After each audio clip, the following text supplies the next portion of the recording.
Welcome to the For Real Though Show, the podcast with a purpose for the people, brought to you by Queso. What? There's Quesos in the Midwest, you know what it is. Your host, Christopher Keith. And yeah, miss being with you guys. Spent a lot of work going on, a lot of vacations and whatnot. Been out of town a lot, so hey, glad to be here with you. Still got some stories to tell. We're not going to do a story today so much, but still got some good stories to tell that I've been working on. So we'll get that to you soon. But today is sort of we're going to take an off ramp a little bit, and I want to talk about some things dealing with the election, specifically the Harris Tim Walz campaign. And I've been trying to do this for a while. I'm gonna be very transparent with you. Uh, try to do this a lot, like over the last couple of days. Uh, and specifically yesterday too. Like I probably hit record and stopped it 3 or 4 times because I just didn't feel like the energy was right.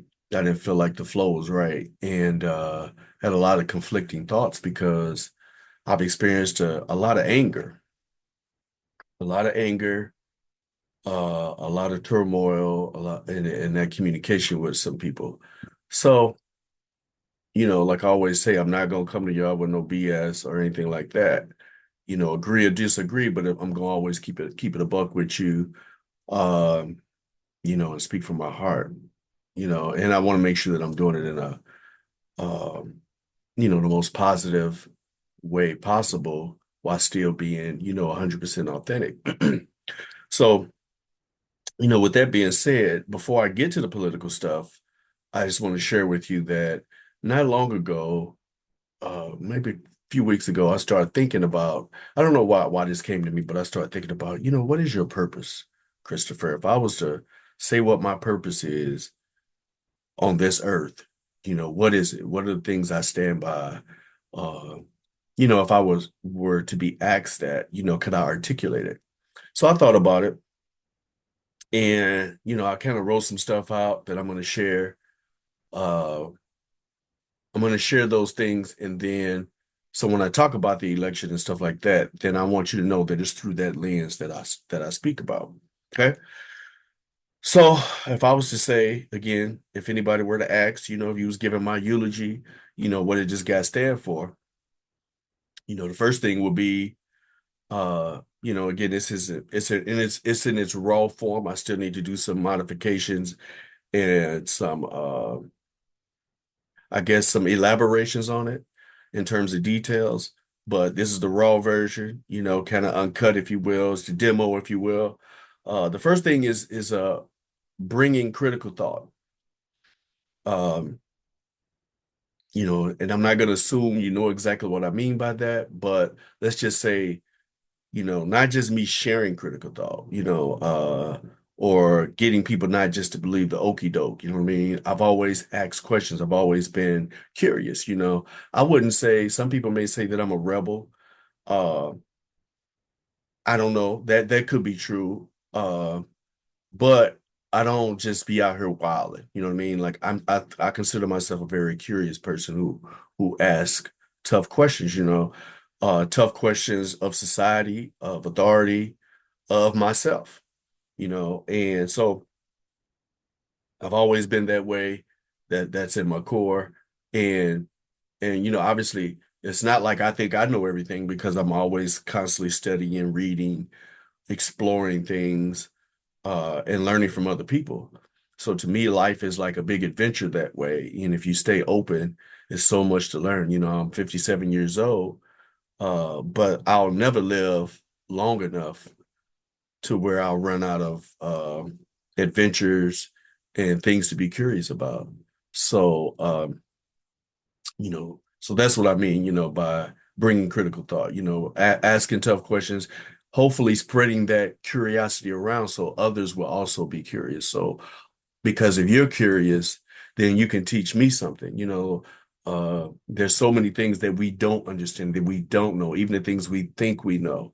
And I'm always just open to change my mind. That's one of the things that I admired about Malcolm X. I've talked about that before, that he was a guy who stood on one thing when he was with the Nation of Islam. And then when he broke from that, he stood on some different things.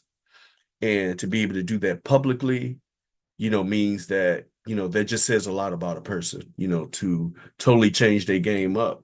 It's not like he went from Islam to Christianity, but he did go from a very hardcore version of Islam uh, to a more inclusive form of Islam. So again, a lot of people don't have the courage to do that, but that's what I mean by bring critical thought. The next thing is demonstrate unconditional love. Uh, I think that kind of goes without saying.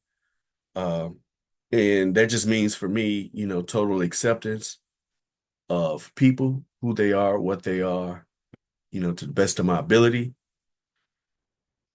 You don't like everybody, you don't love everybody, but especially for the people who I'm around, even when I go out on my ventures in life, whether it's refereeing, I'm going to show those kids unconditional love. That may come in the form of um, correction, adjudicating the contest to the best of my ability. But hey, you all come in with a free, with free game, with an open book of me giving you my best, in terms of my job, in terms of what I'm expected to do for those players, those coaches, those parents. Next is be there when needed most. Be there when needed most. Um, this is more specifically for those who are closest to me, but it doesn't have to be. It doesn't have to be. I've been in situations where, one of my great friends who passed just came to my mind. Um, I remember we met because she was stuck on the side of the road. She was in an accident off of 270 in Dorset, or close to, no, actually 270 in Olive. Uh, she was on the side of the road and there was an accident, and shout out Melanie Jet. I pulled over to the side and, we talked and strangers became friends, very, very close, intimate friends. She's met my wife, she met my mom, my sister, right before she died. That accident actually um, precipitated the end of her life, in so many words, but she needed somebody there, the most in that moment. So I was there. That was the only thing that mattered to me, was her sitting on the side of that road in her car, trembling and scared, and, not having anyone there for her. Same applies for, the people who are closest to me, people who I consider friends, family. Uh, my abiding principle is, if I can't be there for you when you can't do anything for yourself, when you're at your lowest, when you're at your worst, when you're unable to, give your best or be your best, when you can't do nothing for me at all, then what the hell am I here for?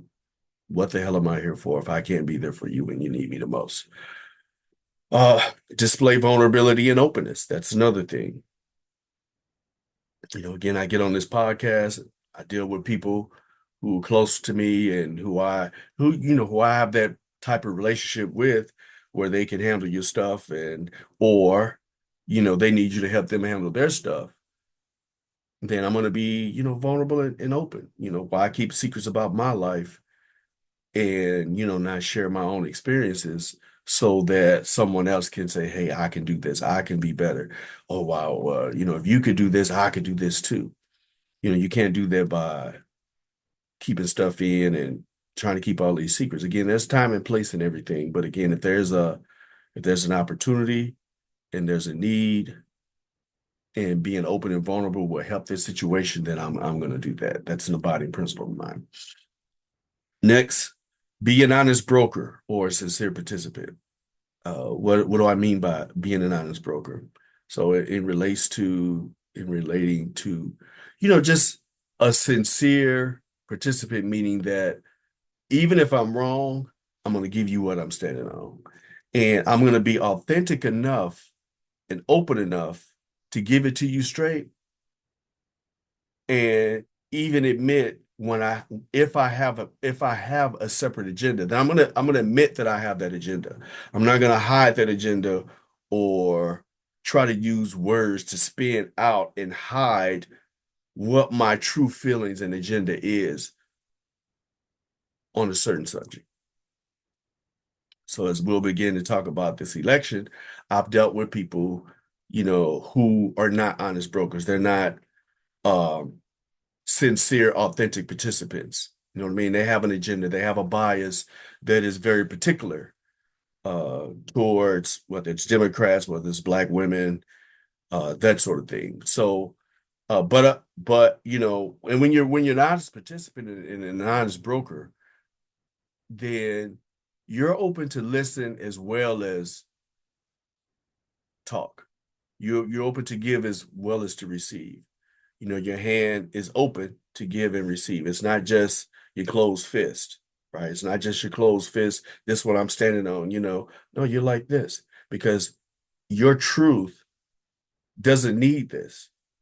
Your truth can be just like this. There's no hiding behind it. You could just be open with it, and it is what it is, right? And then at the same time, you're open to receive because then maybe my truth will be modified. Maybe I'll change my mind totally, like Malcolm X did. Who knows? But you can't do that.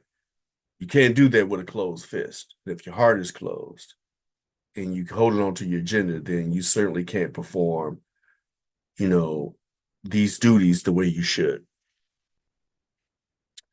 See the next thing, defend the underdog. You know, not that I'm a Bible thumper or anything like that, but the Bible does talk about, the way you treat the least of them is how you treat Jesus, right? So I've always been that guy, not necessarily in sports because I love the Lakers and the Steelers and we won plenty of championships, but but just the underdogs in life, people who didn't have all the advantages, people who were really scrapping, whether it's emotionally, whether it's financially, whatever reason, they might not have all the resources, well, I'm for those people, and the people who are catching the hell the most, those are the people that are most near and dear to my heart. Be steadfast in principles. Uh, one of the things you learn in The Wire, if you watch The Wire, everybody's got to have a code, right? You got to have a code, you got to have a principle. I'm a very principled person. Sometimes, when you're a principled person, there becomes a line of demarcation and a separation, if you will. And, because it's not like principles are greater than people or anything like that because that's not the case. The law was made for man, not man for the law. Everything has a certain amount of pliability to it, a certain bending and not breaking. So I'm always open to that. Two things are true, can be true at the same time. But as far as just a flat out principles about what I believe in, what I stand on, I'm going to always stand on those. I'm not going to compromise my principles for a job, for a promotion, for money, or anything like that. I'm not going to try to talk myself into something because I thought, like I give you a really small example. I remember back in the day when I was in St. Louis and I was working a Christmas tournament, and this guy paid me the money for the tournament, but he gave me $20 more than he should have. And so I went back and approached that assigner, and gave him his $20 back. And he was like astonished. He was like, you know, man, you giving me money back? I said, yeah, yeah, you owe me this much, but you gave me that much. We ended up giving me the money anyway and said Merry Christmas. And every time he see me after that, he always joke with me and say, oh, that's the guy that don't want to take my money. But again, that's just a principle. A principle is, something you stand on. The man didn't mean to give it to me, and I wasn't gonna talk myself into taking it, just because I could. Uh next thing, unapologetic truth teller. unapologetic truth teller. Again, there's time and place for everything. It don't mean that you should just say everything you feel anytime or anything like that. There's always a certain amount of wisdom that you have to have when you're expressing yourself. But equally true at the same time, when it comes time to speak your truth, then you should, and I do. So that's the principle. That's a principle that I believe in. Next, calming voice in the midst of chaos. Again, these are all my principles. These are all in line with my purpose in life. Who am I? What am I? Calming voice in the midst of chaos. Uh, for some reason, it's always been my personality. And when things get crazy, one of the things that irritates the hell out of me is somebody that's just like openly panicking around me.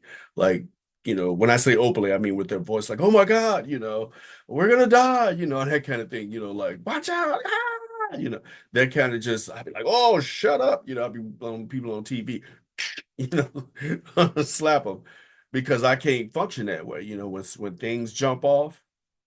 My first mind is what needs to be done next. What do we need to do now? How can we rectify the situation? What is the next step? And now I may fall into pieces later. There's some things that happen with my kids in times past where, there was some things that need to be handled. We handled them. And then afterwards, I was like, oh my God. I may fall to pieces then, but that's after the fact. During the fact, in the midst of the struggle, the battle, the war, whatever is going on, I'm solid. I'm solid. That's what it is. Um, Mentor may be a little bit repetitive, right? But my intentions are always, I always believe that you should have like somebody who's a little bit older than you or different than you in terms of experience that can pour into your life. You always have your colleagues that you exchange ideas with, who you consider to be your equals. And then there's people who don't necessarily have your experience or your maturity, haven't been certain places or your particular experience, that they may have some, again, to teach you, right? But you got some OGs, some equal G's, and some young G's. And again, these young G's doesn't matter about age or anything like that or experience. And then you just all pour into each other's lives. So mentorship is a very important thing for me. Doesn't have to be ongoing all the time, just so the person knows, hey, you're available.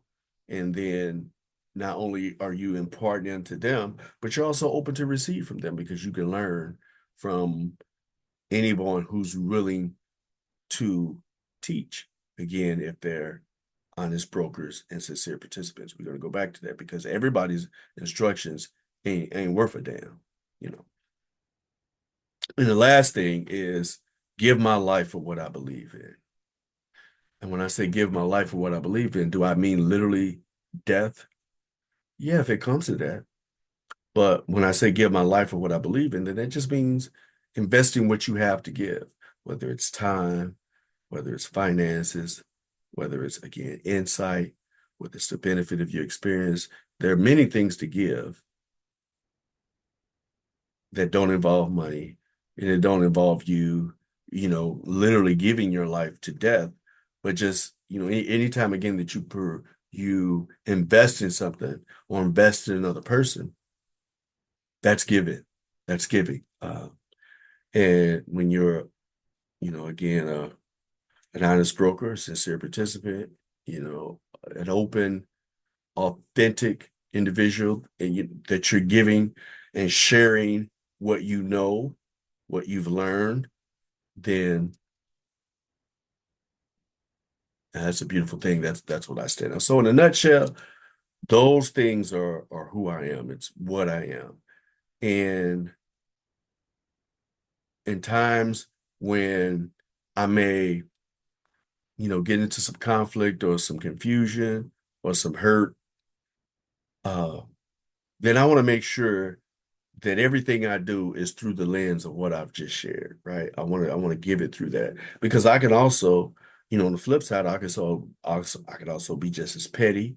I can be an animal. You know what I mean? I can, push to the wall. You have to watch us nice, sincere people because uh we could come out of a bag. You know what I mean? We could come out of a bag. Real talk. And it ain't nothing nice when we do because we are the way we are for a certain reason. And most of the time, part of that walk, being what you call a Sigma male, which is what I am, is you carry a lot of burdens, you see a lot of bullshit, you carry a lot of stuff. And so, with that comes a burden, and it's part of the journey. It's what we do. We carry people. Um, and we stand on stuff. Sometimes it hurts us when we get rejected because of that, all kinds of stuff. So yeah, so I could be all of that, but it's not what I want to be. And so when I want to talk about something as important as what I'm about to share now, then I just want to make sure that I'm dealing with it in that spirit. And that is why I was not able to complete my recordings going into this because I wasn't in that right spirit. It was just a lot of turmoil in my head. So with that being said, uh, I just want to speak about not, Kamala Harris, yes, but more specifically, some of the backlash that I've heard and received, whether it's on text, social media, whatever, from a lot of Black men. And it really, some of it I expected because I knew a lot of Black men weren't a fan of hers from, even when she first, was Attorney General of the state of California or, Vice President. But a lot of people just kind of came out of a bag right off the top. I'll admit freely that, when Biden was in his most previous debate, how much of a disaster that was. And I remember even doing a Facebook Live about it. I'm like, man, we in some trouble. This is really bad. My man was like buffering all over the place. Um, and so, a lot of people wanted to get him out the paint. I felt like Democrats as a whole, well, not as necessarily as a whole, but the elites, if you will, the elite part of the Democratic Party wanted to get the man up out the paint. And I thought they went about it all wrong because to me, you do that in private. You do it in private because you got to know you got to know anytime you're in a battle, you got to know who your enemy is and you got to know by what rules we're playing in. Okay. So in basketball, there was a time when you could hand check a person, you can clothesline a person, it was going to be a foul. You can keep playing. There was a time in the NBA where you could fight. In the NFL, you could fight. In baseball, there are times you could do those things and still stay in the game. They're gonna call a foul, go to a commercial, separate you two, and you go back to it. That's not the case anymore. So you have to know what you're doing and what rules we're playing under, right? So the game has evolved to some degree. You just can't go punch your opponent out. You can't do a Kevin McHale, Kurt Rambis clothesline in the finals and then, separate people and go back to playing again. Now you're gonna be out, and you might be out for that game and the next game or the next game after that, depending. You may cost your team the series. So you have to know what you're playing with. And I feel like a lot of times Democrats, they haven't understood the climate that we're currently in, or that we're being in since, since Obama became president or when he was a serious contender. So, a lot of times, I believe that they've, just sugarcoat a lot of stuff, don't want to really speak truth to power. A lot of great accomplishments, you know what I mean? But they don't want to brag about them, don't want to really, because they don't want to offend a certain element. They want to try to play this middle, and even like I said, not a Bible thumper, but, even Jesus said, I'd rather you be hot or cold. You know what I mean? If not, I spew you out my mouth if you lukewarm. So, who likes a lukewarm person? Who likes a person who's don't stand on nothing, ain't standing on 10 toes down, right? So, so I believe that that's been the case, and I thought they should have, have done that stuff in private with Biden. You know what I mean? Go in there and talk to that man. Of course, he wasn't gonna want to get up out of the paint, but um, and I didn't like the way they did that, and I talked to some of my closer friends, about it. I was like, man, Democrats act like some bitches. They just they let other people dictate they freaking talking points as opposed to sticking to their own. Like you take like the right, 45. Well, 45 could take a shit right there on the podium. He could take a shit right on the podium and in front of thousands of people, kids, at church. He could take a shit at church, right there in the pulpit. You know what they're gonna say? They're gonna come out, they're gonna stick behind him. They're gonna be like, this holy shit, that's Jesus shit. Jesus loved that shit. They're gonna cut that shit up in little pieces and sell it to you for $4.99.99. You want some shit, from 45, $4.99.99. You'll get 2 ounces of shit, right? And they're gonna stick behind that person, whereas, the Dems, first sign of trouble, sometimes they just like panicking and whatnot. So okay, they got their wish, got Biden out the paint. Okay. And so then, we come up with, you know, Kamala as, the front running person. By the way, there are definitely some advantages now that they got Biden out the paint. Hope if I don't forget, I'll cover that toward the end. So Kamala comes out, man, lots of energy, very excited. A group of Black women came out first, got on a conference call all across the country, raised millions and millions of dollars. Black men came up right behind that, raised millions and millions of dollars. Energy was on fleek. Uh, Man, even 45 himself was like, man, I don't think I even want to debate Sister Girl. At first he was like, oh yeah, yeah, yeah, I can't wait to debate. Yeah, we should debate. The American people deserve this debate. And then, once the energy came out and he saw how she speak and that she wasn't on that Biden laid back, let's come together, let's kiss and make up and see where we could agree to, shit. He was, then the shit got real for him. And he was like, no, I don't want to debate her. If I do debate, then we got to do some NABJ shit where I get to pick the moderators and the platform and stuff like that.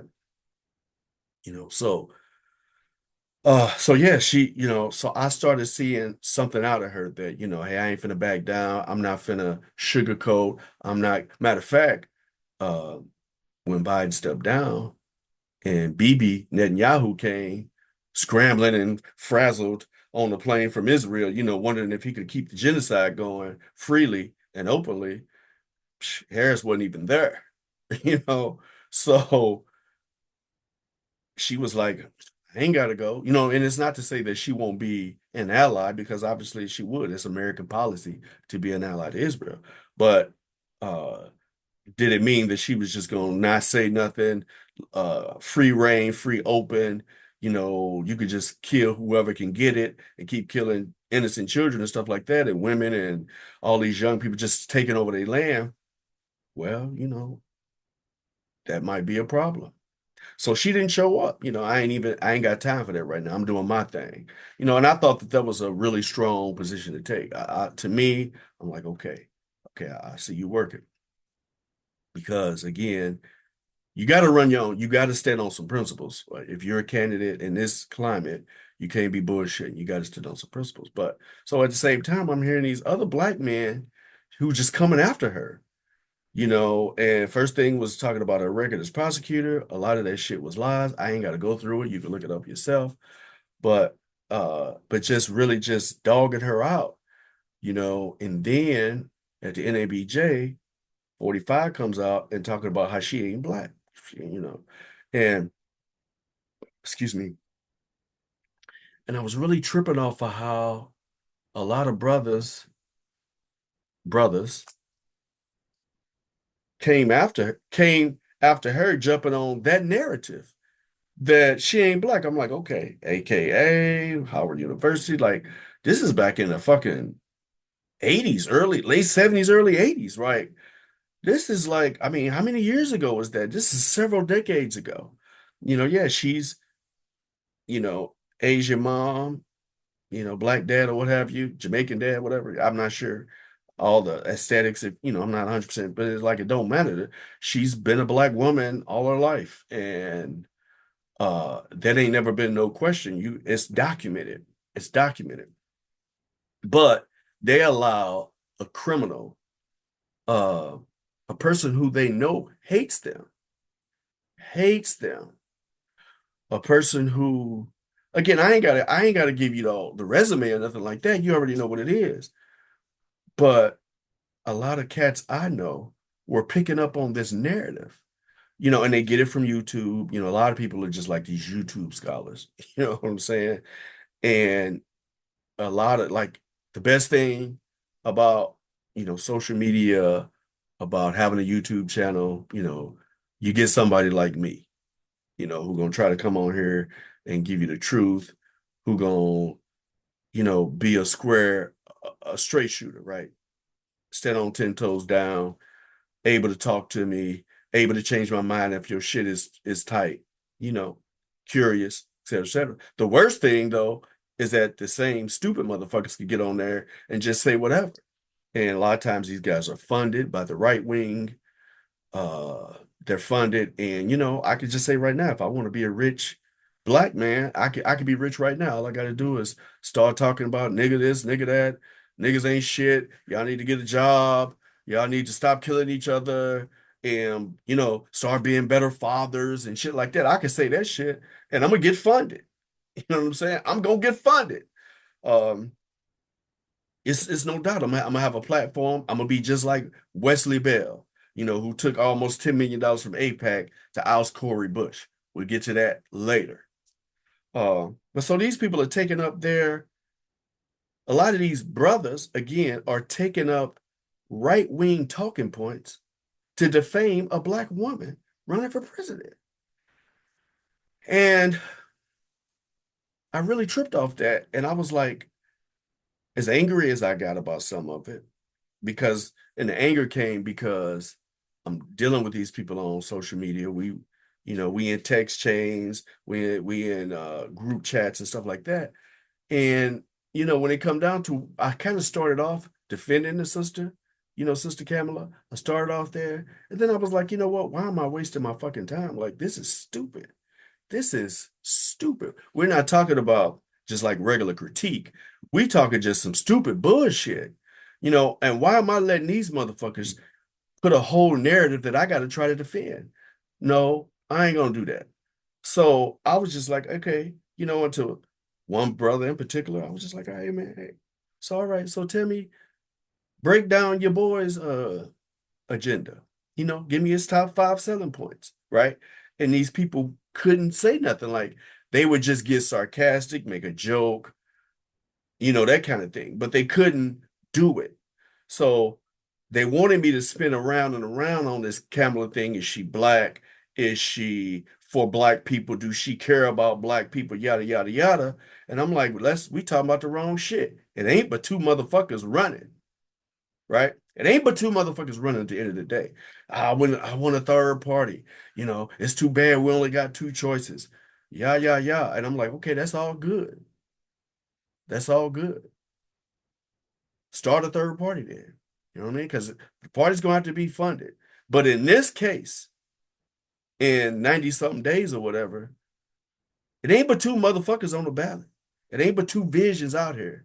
So what you gonna do? As Jim Brown said to Richard Pryor when he was on that free base pipe, what you gonna do? No matter what Richard said, that's fine. Now what you gonna do? So it's the same thing. So I'm like, so let's just go back again. Tell me your boy's selling points. Let's hear it. Right? And none of these motherfuckers can say it.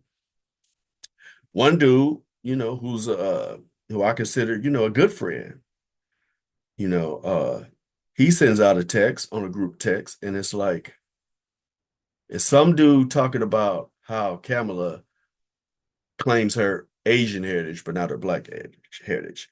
And the label that he put on there was, and I quote, Bitch claim Asian. And so when I read it, like I already knew how this dude's get down was. I knew he was a chauvinist. I knew he was a caveman, but like I wasn't even pissed about it. Like I was hurt. Like it hurt my heart to hear him call this sister a bitch. Like just like with such vitriol and hate. So the first thing I said was, man, why she gotta be a bitch? That's first off, why she gotta be a bitch? You know? And second, why are you allowing right-wing talking points to gas you up, put a battery pack on you, and then for you to just run away with it? Like, you don't love black women? You don't? And so people giving them feedback and stuff, mostly me and this other brother. And he just was like, so now he all on this. Well, if a woman running the country, we might as well wear aprons. And can't no bitch run the free world and all this kind of stuff. And I'm like, so you rather have this other dude who hates you, hates you, hates everything that look like you, that's got this Project 2025 going, that's going after your voting rights, like that say you come from a shithole country. Like, so you rather have that, just as an example. Again, I can go on and on and on if I wanted to. We ain't got time for that.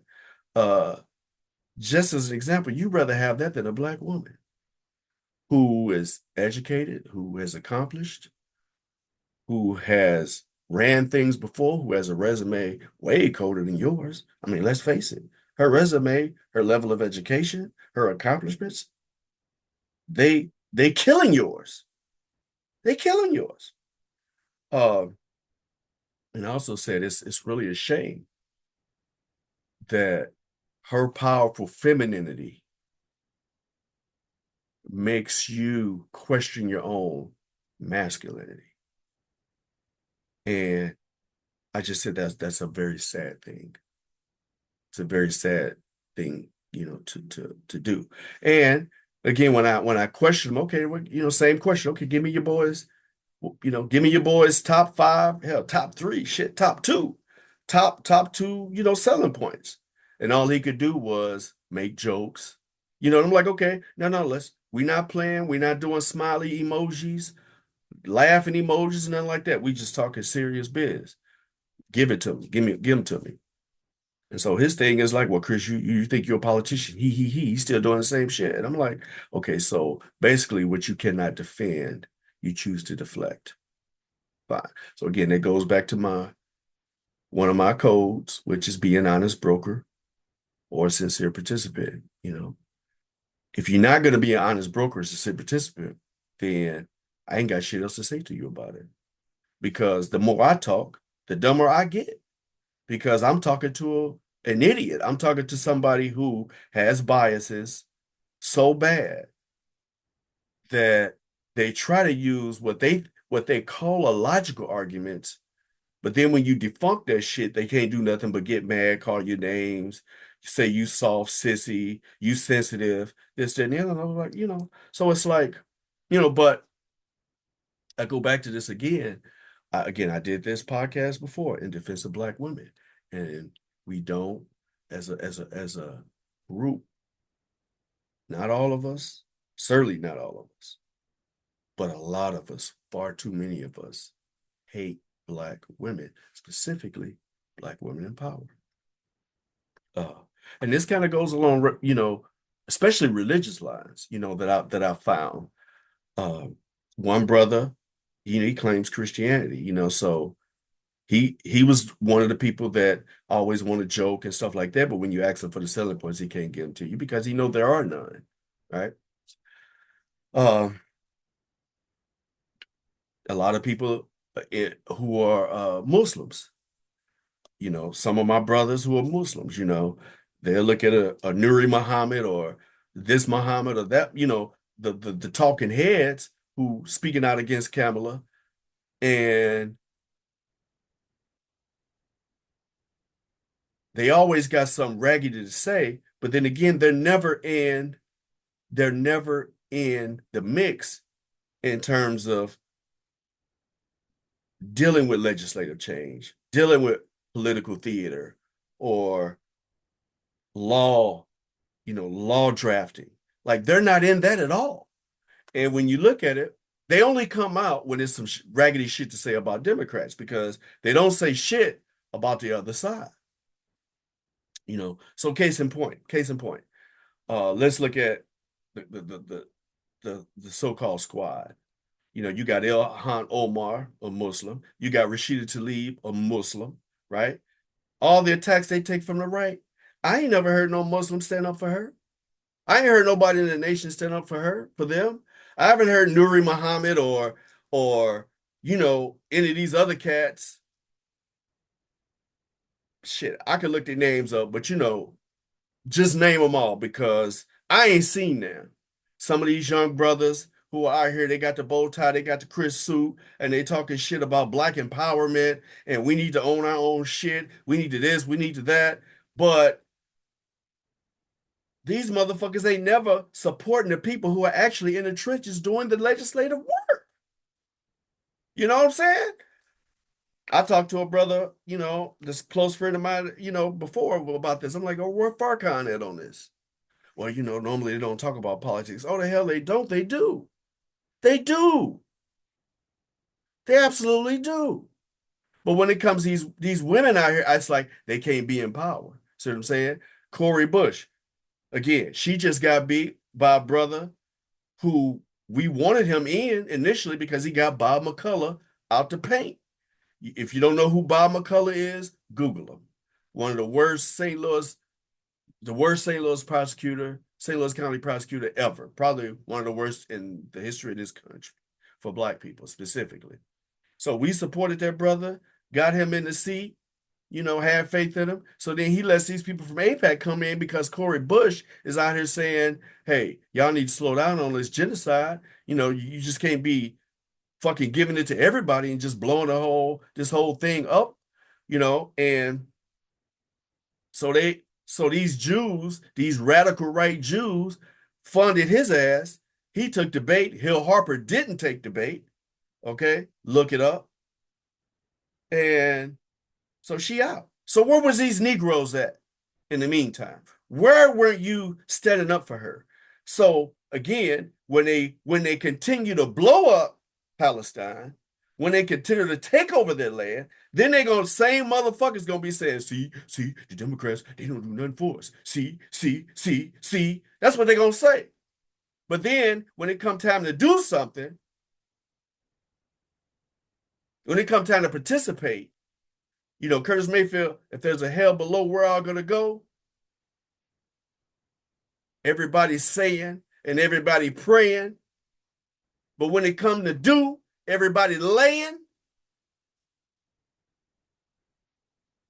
That's what I'm saying. So you divorce yourselves from the process, and then you want to listen to, again, a motherfucker like Ice Cube. You know what I'm saying? So we go to the last election. This motherfucker, I got a platinum plan because Democrats, we should just stop giving our votes to them for free without expecting nothing. Okay, nigga, fine. But how you going to bypass the Congressional Black Caucus? You probably don't even know that the levels of government that there are. You know what I'm saying? You don't know how legislation is crafted. You ain't talked to nobody on Capitol Hill. You don't know none of that shit. You don't know none of the players. But you could take some money and talk about black folks blindly following the Democrats. Well, that's just stupid. It's disingenuous. It's disingenuous. You're not an honest broker. You on some agenda shit. Now what happened to his motherfucking plan? I ain't seen it. Now, nigga. You doing a big three. You doing concerts.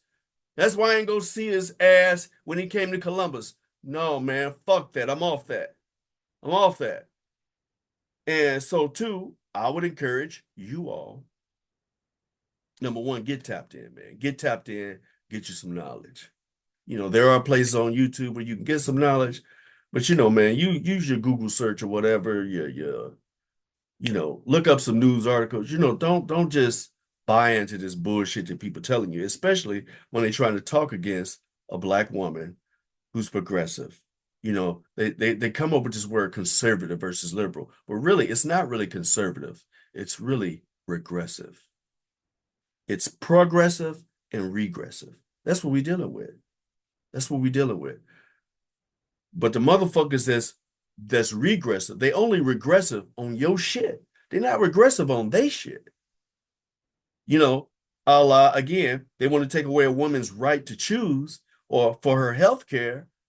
But, Dan Quayle already said, well, my woman to get a DNC. See what I'm saying? So we know that these motherfuckers are not honest brokers. These Christians, right-wing Christians and shit, they're not honest brokers, man, because it ain't nothing about 45 that resembles Jesus or the character of Jesus that they say they worship, right? But um, and I've dealt with some of these preachers. I've gone on their pages. I've cussed them out, told them, hey, debate me openly. Some of the big ones, Wellington Boone, I was on his page. He had the nerve to write down, when I see a never Trumper, I see someone who doesn't understand the love of Christ. And I'm like, nigga, explain yourself. Explain yourself. See, this is a hustle. This is a hustle. And what we know for sure is when it comes to race, because see, hey, tell 45 to change his stance on black folks or people of color. Now see how many of these motherfuckers follow him then. See how many of them want to make America great again then. See what I'm saying? So it's all about race for them. For some of these black people, some of it is it's a career path. So for some of these talking heads, these preachers who run in these circles, hey, if I do this, I'm gonna always have a job. I'm gonna always have income. I'm gonna always be able to go to Tulsa or to Virginia, Charlottesville, or whatever, and be able to speak and do college commencements and stuff like that. It's a career fair. You know what I'm saying? They sell his soul like Steven on Django, you know? Some blacks, again, it just goes back to you hate black women. Black woman in authority is threatening to you. One of my friends, Odelia, she said, is their insecurity. It may be something to that. It may be something that I'm open to it, but again, Wesley Bell, he got almost $10 million from a right-wing Jewish. So let's think about it. This brother took this money, and now he finna be like, okay, well, yeah, now he on there talking about, he down for Kamala. Can't trust you, dog. I can't trust you. Can't trust you because you've already showed you could be bought and paid for. And I'm saying for all these naysayers, naysayers, that's an that's a double entendre to say the least. But all these naysayers who got something to say, again, they're never in. And then like they're never in the process. They only stand outside and throw rocks and stones and talk about, and then talk dumb shit. And then we who are sensible are left to try to reason with them and be like, yo, have you looked at the big picture? Yeah, we know the Democrats got some issues. Yeah, you know, but again, if you don't participate, not just in voting, like go back to the old school, because see, two things will be true at the same time. And this is what I mean by being an honest broker. Two things true at the same time, authentic, intelligent participant. Martin Luther King, when he was trying to get the civil rights bill, was dealing with President Johnson. And Johnson was like, and I've said this before. Hey man, Martin, I want to sign this thing, but understand, I am a senator from Texas. So you have to push me. You have to push me publicly. You have to make a stink. A lot of times Kennedy and all these other people were trying to bribe Martin and all of them and Shuttlesworth and tell them, what they don't need to do. Hey, if you don't march, we'll do this. If you don't make a stink out of it, we'll do that. We don't want nothing on TV. You don't want nothing in the papers. They was trying to cover their asses.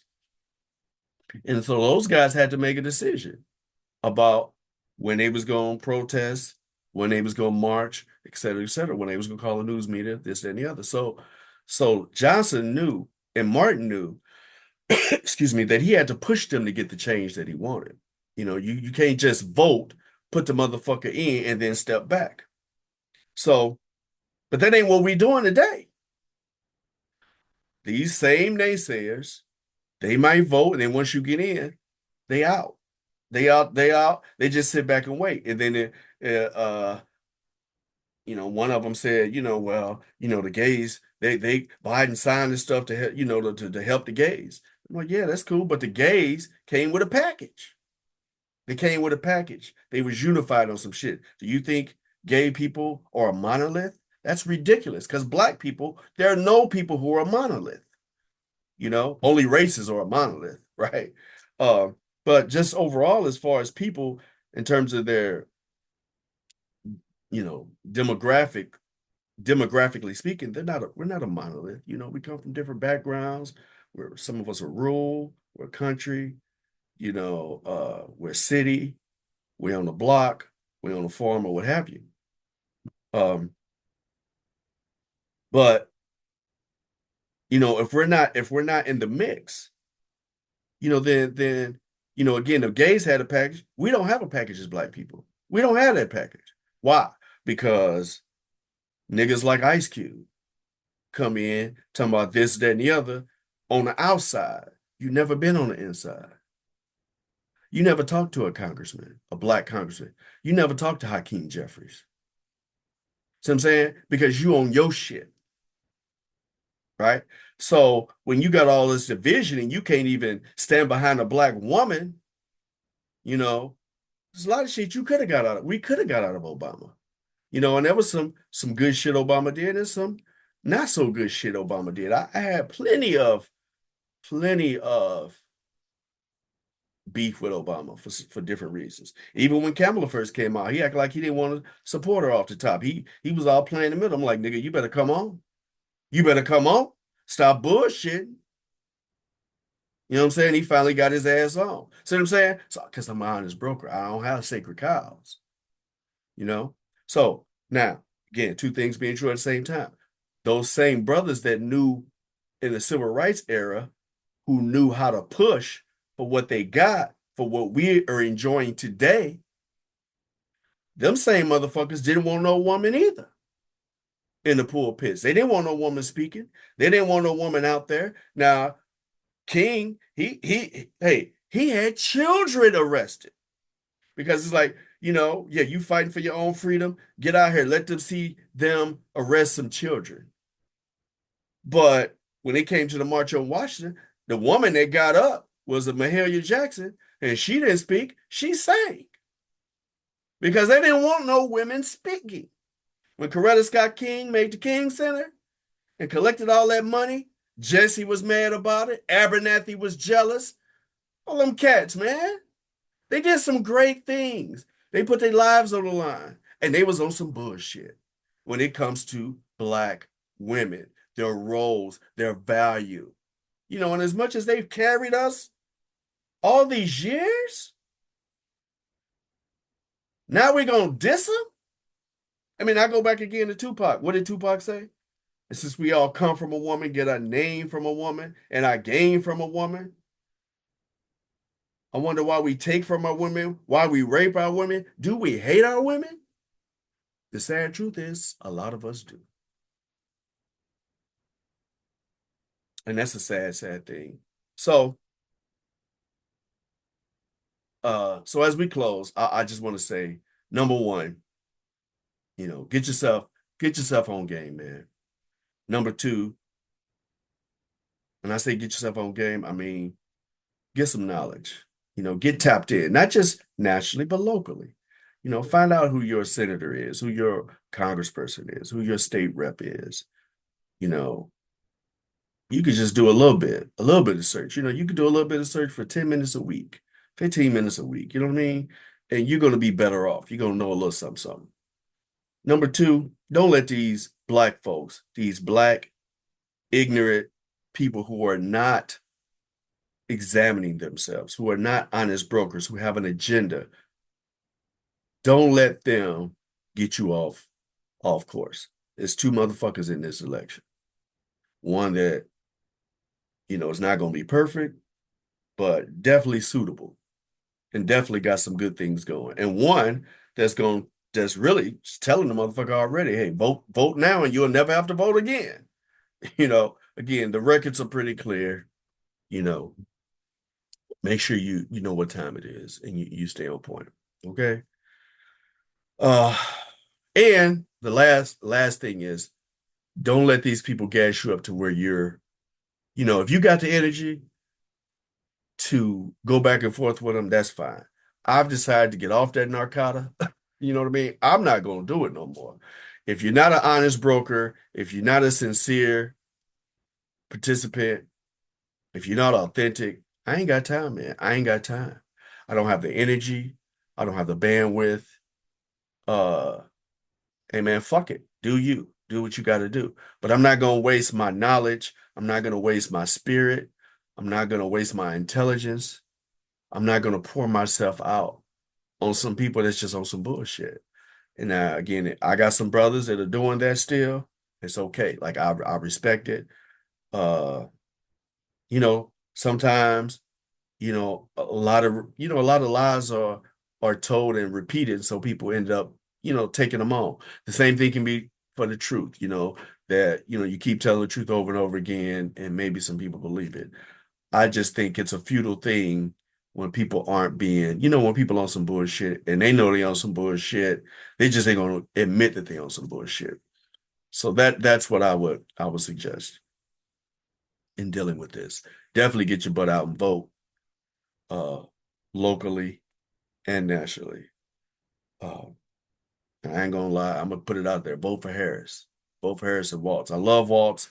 I like the way he came out talking his shit in Philadelphia. I like that he's plain spoken.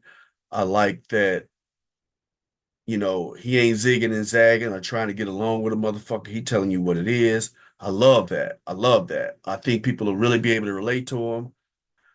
Um, I think that's just it's a great thing. I think I mean, it ain't like a lot of people gonna change their mind anyway, but there are a few who ain't necessarily tapped in, who don't understand that, yeah, your democracy is really in trouble, that you have to fight for, you know, our ancestors have already laid certain amount of groundwork for us.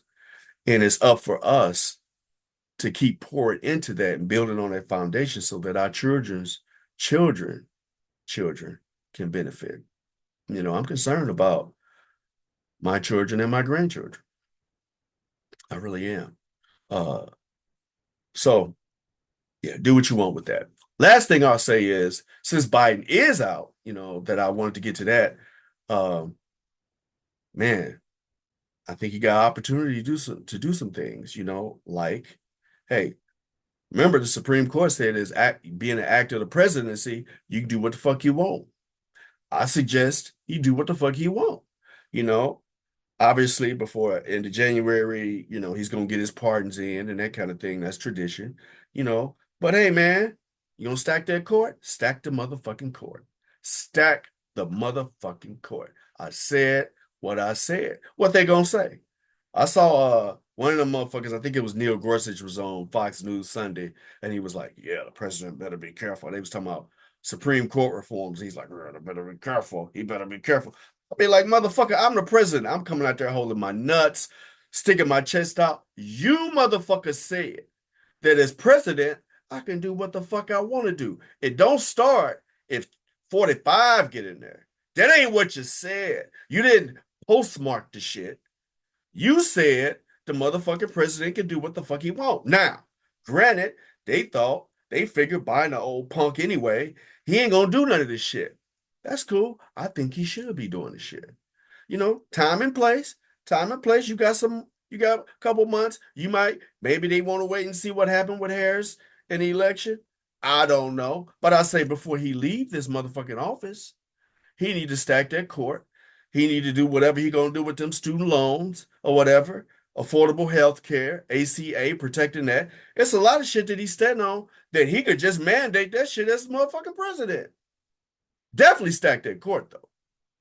Definitely stack that court. And put more liberals on the motherfuckers than you got conservative because they cheated to get the motherfucker the same that way anyway. They cheated to get it that way anyway. And Obama, that's a whole nother thing, man. I was pissed at him for putting that motherfucking Merrick Garland up there anyway, as opposed to a black woman. Bullshit. And that motherfucker have sleep anyway, talking about somebody sleep. It ain't Sleepy Joe, the motherfucker Sleepy Merrick.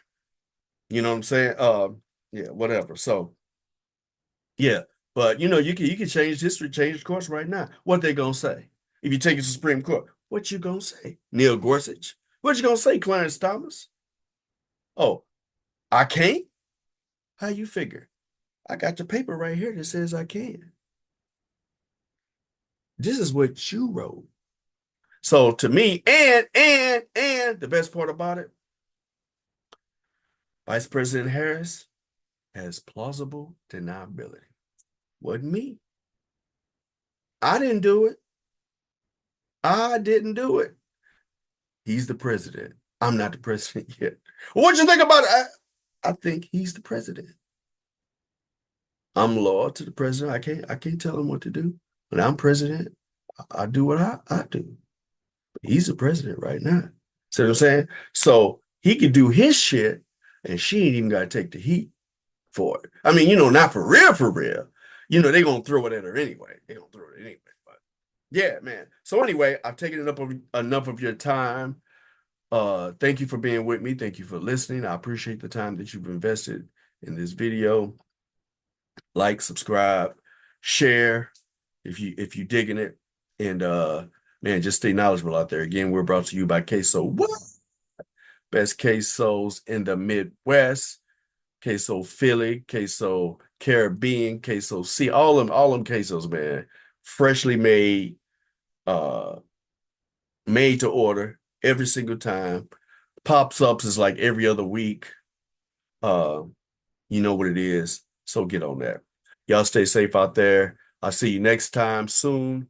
For a story to tell. I got some stories to tell. And keep it real. Stay safe out there. Ciao.